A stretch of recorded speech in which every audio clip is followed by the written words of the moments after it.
Welcome to the next video in systems programming. In this video, we're continuing with the textbook Dive into Systems, and we will start talking about section 13.2, all about processes. Because this section is a bit long, I think I'm going to break it into two different parts.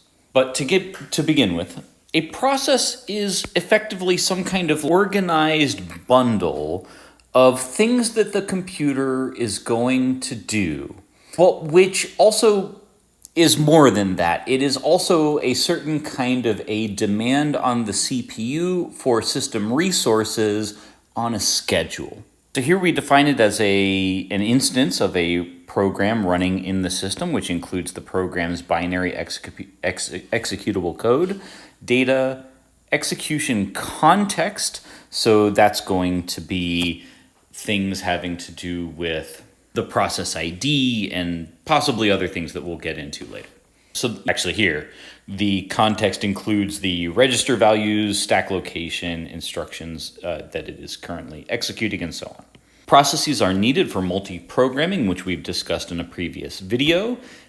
From the perspective of a single process, it is as if it is the only program that is running. That's not true, but the concept here is that the process itself simply has a sequence of commands that it is going to want executed. It makes requests to the CPU. It gets answers from the CPU, and so on, with very little sense that any other processes are running, even though they may be. So one way that processes are useful is it accomplishes multi-programming. And one thing that is good for, besides just the sort of illusion in some sense that all of your programs are running simultaneously and completely fluidly in exactly the same time, that's a bit of an illusion because really the CPU is dedicating some resources to one process and then switching off and giving the next process some resources for compute and memory or whatever, and then to the next process and so on along a schedule. So it's a little bit of an illusion. It's almost imperceptible. It all happens so very fast. So it's a very effective illusion, but it's a little bit of an illusion that these processes are all running simultaneously exactly. But another thing that it's good for is to mitigate the effects of the memory hierarchy, because after all, if one process calls on a certain amount of memory, and that takes time. Now between you and me, we can barely notice the time. But if there are a lot of these calls from a lot of different processes, all requesting this memory, and this memory requires, when you multiply this across several different processes, then the time starts to become a little bit noticeable. Then you can mitigate the lag that this seems to introduce by saying, well, look, if one process requests a certain amount of information, then here's what I'm going to do. At the same time that I'm busing the information into the CPU, and the CPU is waiting for that information to come, and the CPU is so lightning fast that it really notices the lag time needed for the memory to come in, then in the time that it takes the memory to bus over from memory into the CPU, it'll spend that little bit of time, from our perspective, little from the CPU's perspective, because it's so fast, it's actually a lot of time, but it'll use that time to complete the requests of other processes. And that's one of the gains that you get from scheduling processes from one to the next. So this whole concept of different processes taking time on a schedule, being in a certain sense in a queue or whatever, each one waiting its turn to get some amount of use of the CPU, this is called time sharing. The amount of time that the CPU spends on each process is a time slice. But it is also possible, right, not just for each process to be running sort of in isolation, but they can also run concurrently, meaning that their executions overlap in time as well. And that can be accomplished so long as they are operating on effectively disjoint regions of memory. Now, as the OS performs the specific task of context switching between different processes, when it ends one process and switches over to the other, it must save all the information somewhere, somehow. We don't necessarily need to get into the gritty details about exactly how this goes, but the information for one process, namely where it left off in the computation when it switches out of that process and into another context or into another process, must be saved. And then it resumes the computation of some other process that may have been saved at some earlier time. I guess it's important to note that in a certain sense, the root process from which all other processes are initiated is the operating system process.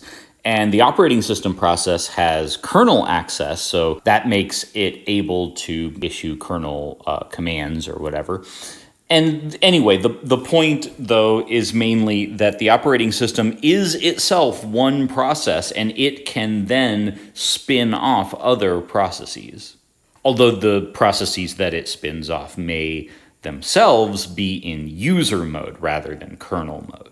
And so we've talked a bit about how when the operating system must switch between these various processes, then it must save the save the state of one process and switch to the state of another process. Well, what do we mean by that? What is a state? Well, it must contain a process ID so that you could have basically two of the same program basically running at the same time because each one gets its own process ID. That's the way that we can distinguish processes. It's not as though processes are distinguished by the name of the file that is running or something like that. No, each process, when it spins up, gets its own unique ID. So you could spin up a program that has its own process ID. You could spin up another instance of the same program, and it will basically do the same task, but it'll get a distinct ID so that you can refer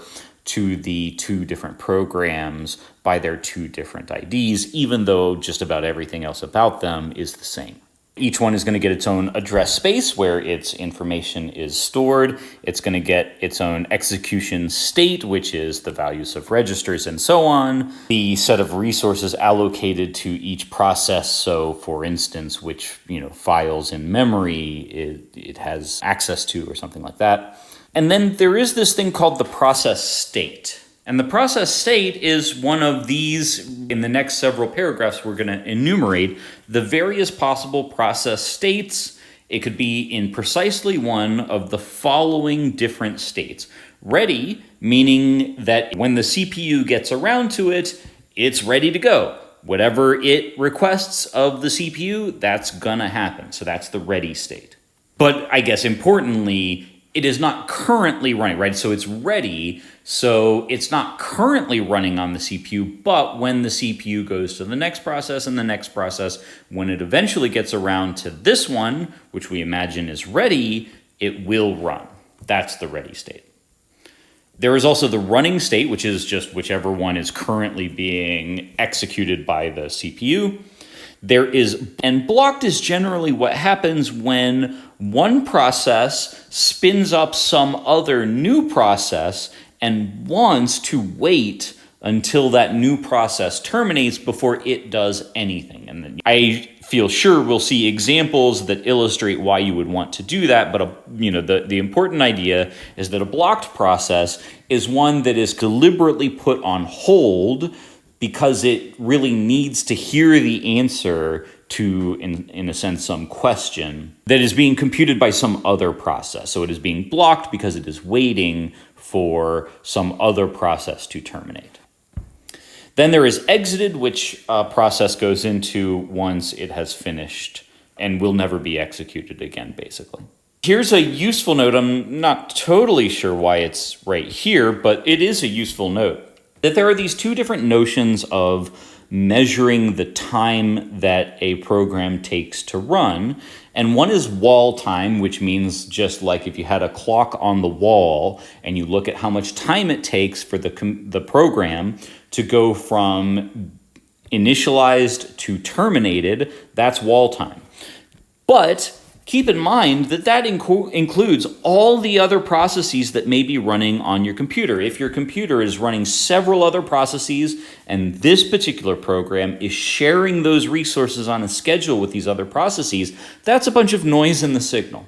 Now, you might think that it's fine as long as when you benchmark this process against some other thing that is sharing exactly the same resources, right? So if this, if you're trying to measure the time of this one program against the time of some other program, and they both have to share resources with the CPU in the same way, well, then all that really matters is the benchmarking of one against the other, right? All the other time spent by other processes that might be running on the computer, they all cancel out because the two programs suffer exactly the same consequences, so just whichever one runs faster is the faster program.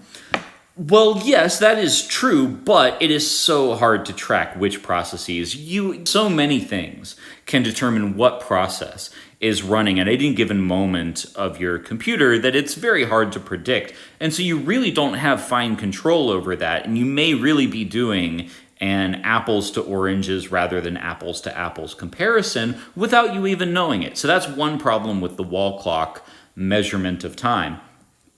The other problem is, well, what if you want to measure the runtime of some program and then on some later day when really there's just a very good chance that the next time you're on your computer and you run the program, it's experiencing a very different set of resource sharing kinds of things going on in the computer and you have no idea what it is, then it becomes an even more serious problem when you're trying to compare runtimes from one day to the next. And it's even worse, obviously, if you're comparing one computer to another computer, even if they're both exactly the same model of computer and so on, it just gets less and less certain that you're really measuring the same thing when you run one program on one computer and the same program on another computer or something like that. So anyway, wall clock measurement is generally not great, and therefore it is better if you can find a way to benchmark the time that is only the time spent during CPU resources, right? So when your particular program is scheduled to get access to the CPU, if you could possibly measure only that time rather than all the other processes that might be sharing that resource, that's a much better measurement. And so we may later on see how we can measure exactly that rather than wall time. I guess actually that's a pretty long video even right here. So this actually might be 3 videos to get through this section, but I'm going to end it now.